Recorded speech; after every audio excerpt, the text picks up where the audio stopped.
Bem, pessoal, para realizar esse trabalho, você vai precisar dos seguintes materiais: um lápis, uma tesoura, uma régua, uma cola e o canetão, né, ou canetinha, para depois que você finalizou o desenho, você fazer os contornos.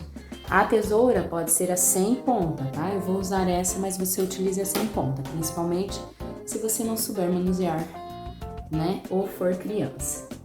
Bem, então para iniciar aí a nossa perspectiva reversa, você vai precisar da folhinha sulfite, da régua e do lápis. No final, na hora que ela já estiver pronta, você ainda vai precisar de lápis de cor para fazer a pintura, tá?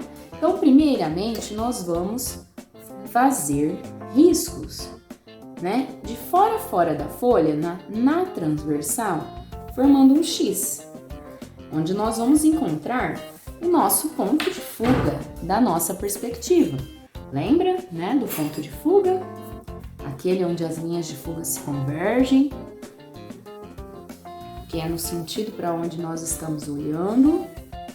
Então, você pode, né, fazer aí o X e aí você vai estar, né, marcando o seu pontinho de fuga lá. O seu ponto de fuga é bem no centro da folha. A partir de agora, você vai fazer um retângulo nesse centro. Lembrando que é importante, eu tô fazendo um pouquinho mais forte, porque senão não sai no vídeo. Mas é importante que vocês façam esses riscos bem de levinho, porque depois você vai precisar da borracha para apagar, tá? E deixar apenas os principais. Então vamos lá. Você pode aqui subir, deixa eu me ver aqui, 5 centímetros, tá?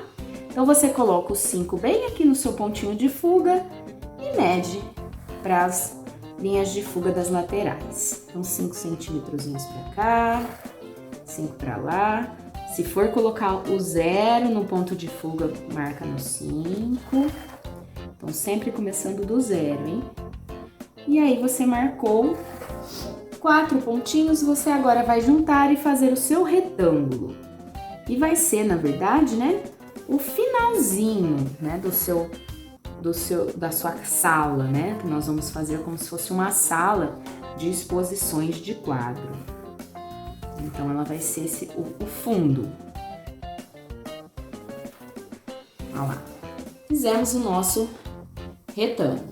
Bem, agora, sem apagar ainda, tá? O X não precisa apagar por enquanto, nós vamos apagar depois. Sem apagar o X, vocês vão traçar retas, saindo dali do ponto de fuga, que é o centro, você vai traçar 2 retas, deixando aí um certo espaço, olha lá. Lembrando, tracem leve, tá? Porque depois essas linhas vão ser apagadas, vai sobrar apenas as marcações, mesmo onde vai ficar os quadros. Então, faz para esse lado e faz para outra também.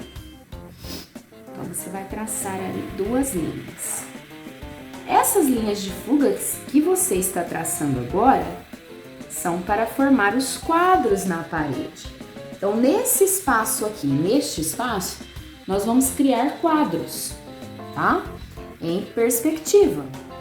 Então, deste lado aqui, eu quero um quadro grande, tá? Então, você vai depois fechar aqui e fechar aqui. Olha lá, ficou um quadro grande. Vou forçar um pouquinho mais aqui para vocês. Bom, depois eu forço com a canetinha e vocês percebem. Esse aqui não, esse lado eu quero um quadro pequeno e um maior. Então, eu faço um quadrinho pequeno, dou um espaço e faço o meu quadro maior. Bom, fiz essa parte. Agora, no fundo, vocês ainda vão criar uma portinha, tá vendo? Essa parte aqui é o fundo da minha perspectiva, não é? Então, vocês vão criar uma portinha. Essa portinha, como o fundo vai ser plano, ela vai ter o acabamento reto, tá? Então, olha lá, eu vou colocar 3 centímetros pra cima. Aí eu venho aqui, dou o espaço certinho, 3 centímetros também, fecho a minha porta, a porta do meu salão de arte. Aí aqui eu quero mais um quadro, né? Porque do lado da porta pode ter mais um quadro. Você faz ali o seu quadro plano também. Lembrando que esse é plano porque ele está no fundo, né, da parede. Se ele está lá no fundo, você enxerga ele plano. Você não enxerga ele em perspectiva, as laterais que você vai enxergar em perspectiva. Bom, então fiz aí, né, o meu esqueminha. Bem, nós chegamos numa parte bem importante, que é a marcação onde nós vamos cortar. Então, você vai pegar todo esse cantinho aqui, tá vendo? Tanto de cima como de baixo, e você vai medir 4 centímetros. Coloque o zero no cantinho e faça a medição de 4 centímetros, tá? Faça aí a marcação. Nas quatro partes, embaixo e em cima. 4 centímetros. Bem, fez a marcação, agora é uma parte bem importante. Você vai riscar, mas você não vai riscar do ponto de fuga até aqui. Você vai riscar do cantinho do seu quarto, da parede do seu quarto, até a tua marcação. Então, você vai riscar assim. Para você não confundir, já faz isso aqui, ó, para meio que inutilizar essa região. Você sabe que nessa região você não vai desenhar nada, tá? Mesma coisa do outro lado, do cantinho da parede do quarto até a marcação de 4 centímetros lá embaixo, inutilizando essa parte. Mesma coisa na parte de cima, já marca. E esta aqui também. Pois vocês vão entender o porquê que a gente está inutilizando, né? Porque nós vamos fazer uma colagem nessa parte, então ela vai ficar colada para dentro, escondida. Bem, fez essa parte, agora eu vou fazer uma linha, tá? Bem ao meio, bem no centro do meu ponto de fuga até o centro da minha folha, tá? Só que só na parte do chão, porque agora eu vou riscar o chão. Então, vou fazer uma linha no centro, 2 nas laterais. Então, uma pra cá, sempre saindo do ponto de fuga, hein? Uma pra cá, outra pra lá. Mesma coisa do lado de cá. Uma, 2, olha lá. Saíram as linhas onde serão o meu piso. Se é um piso, eu vou fazer agora como se fosse assim, aqueles pisos que são colocados alternados, quase que como tijolinhos, tá vendo? Então, para fazer isso, eu vou riscar um sim, um não. Coloco a mesma distância, vou riscar os que eu não risquei na parte de cima.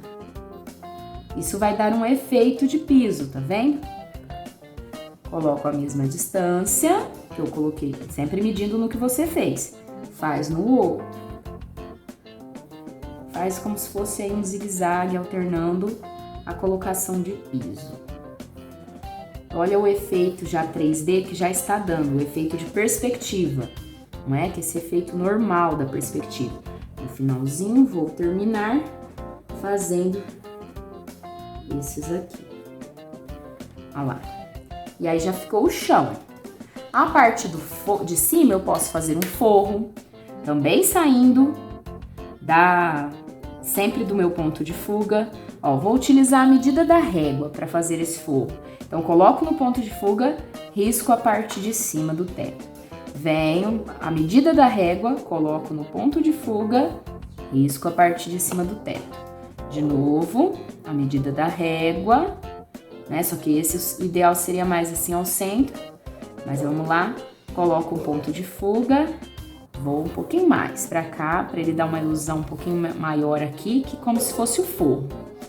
Aí vem a medida da régua de novo, ajeito no ponto de fuga e passo só na parte do teto. Bom, ficou o meu teto, meu chão e as minhas paredes laterais. Aí vocês vão falar assim, ixi, mas tá uma riscaiada que eu não tô entendendo nada, professora. Por quê? Porque agora é a hora de apagar as linhas de fuga, que foram utilizadas apenas para as marcações. É claro que aqui eu tive que fazer forte para que vocês vissem na gravação. Vocês, o certo é fazer bem fraquinho, para a hora que for apagar, elas estão, né, direitinhas ali. Olha só, você apagando as linhas de marcação, olha lá, já virou um quadro. Eu posso fazer uma moldura aqui dentro dele. Então, quando você finalizar aí de tirar as suas linhas de fuga do seu desenho, você vai para a parte de cortar. Para cortar, você vai ter aquela parte que você inutilizou, não é? Lembra? Essa parte que você inutilizou, você vai com a tesoura cortar até o cantinho, olha só, até o cantinho do seu quarto. Recortou? Você vai virar e você vai dobrar essa parte do cantinho do quarto até lá no canto do seu desenho. Dobra nas 4 partes.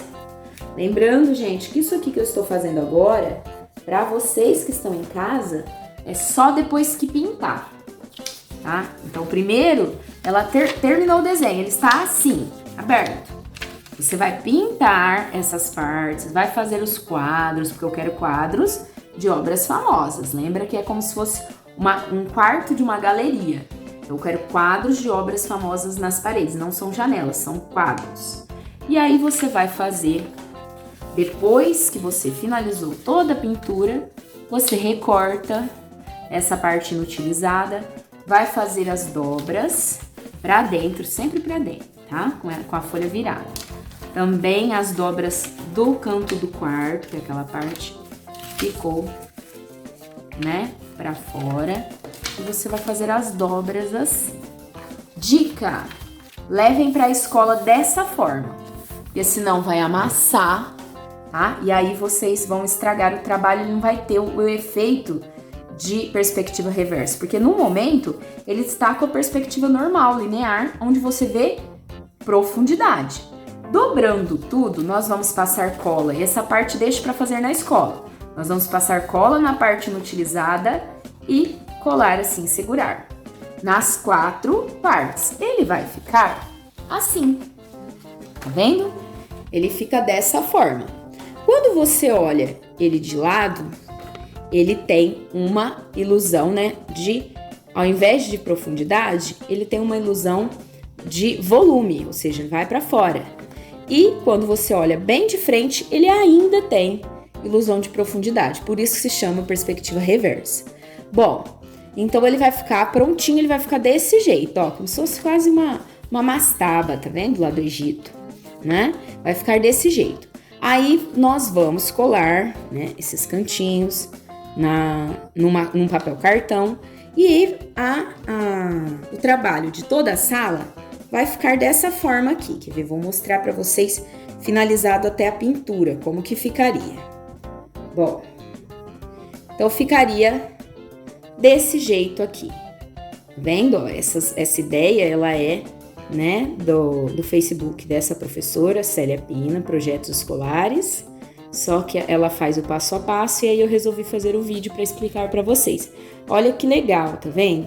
Nós vamos colar um ao lado do outro na parede e ele vai ter essa ilusão de perspectiva reversa ao invés de profundidade, volume para as obras. Olha lá, cada um fez do seu jeito, criou detalhes no teto, detalhes diferentes no chão e quadros nas paredes. Eu quero quadros famosos. Olha esse aqui, por exemplo. Fez quadros do Mondrian. Tá vendo? Então eu quero quadros famosos pela parede da galeria de vocês. Aí se vocês quiserem, né, fazer detalhes, ó. Olha lá, mas eu quero fazer tapete, luzes. Você pode fazer à vontade, tá? Pode enfeitar, desde que você faça os quadros nas paredes, tá? Quadros de obras famosas nas paredes. Então sejam bastante criativos, coloquem o nome, pintem direitinho e levem o trabalho assim para a escola, aberto. A parte de colar, não é? A parte de colar para virar uma perspectiva reversa, essa parte, uma em cima da outra, nós vamos fazer na própria escola, para que não fique amassado e não tenha problemas. É isso. Quero capricho nesse trabalho, hein, pessoal? Tchau e até a próxima!